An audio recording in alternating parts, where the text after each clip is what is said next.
আসসালামু আলাইকুম দর্শক, আপনারা এখন দেখতে পাচ্ছেন একটি এলাচ গাছ। আমাদের বাংলাদেশে সাধারণত এলাচ হয় না। এলাচ আমরা বিভিন্ন দেশ থেকে আমদানি করে থাকি।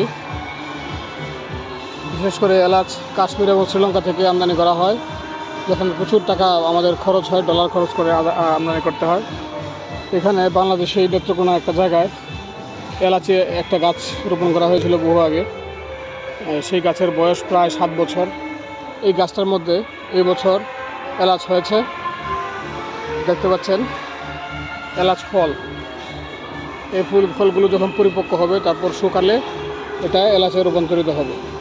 ফলগুলো সাইজ অনেক বড়, কারণ এটা হচ্ছে বড় এলাচ। বড় এলাচ বলে এটাকে। গন্ধ একদম উঠুট, এলাচের মতোই গন্ধ। এবং এলাচের যে পাতাগুলো আছে, পাতাগুলোর সেন্টও এলাচের মতোই।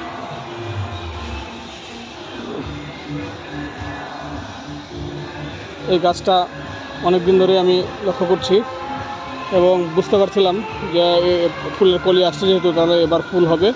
এবং আলহামদুলিল্লাহ এই ফুল হওয়ার পরে বেশ কিছু ফলের দেখা আমরা পেয়েছি। প্রায় গোটা 20 ফল এই এলাচ গাছে আছে। এই যে এখানে একটা শুকনা ফল দেখতে পাচ্ছি আমরা, শুকনা ফল।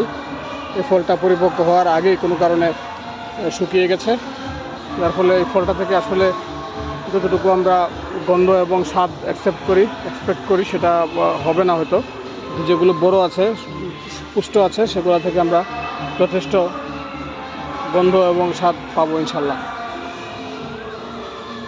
ভিডিওটি দেখার জন্য আপনাদের সবাইকে আন্তরিকভাবে ধন্যবাদ।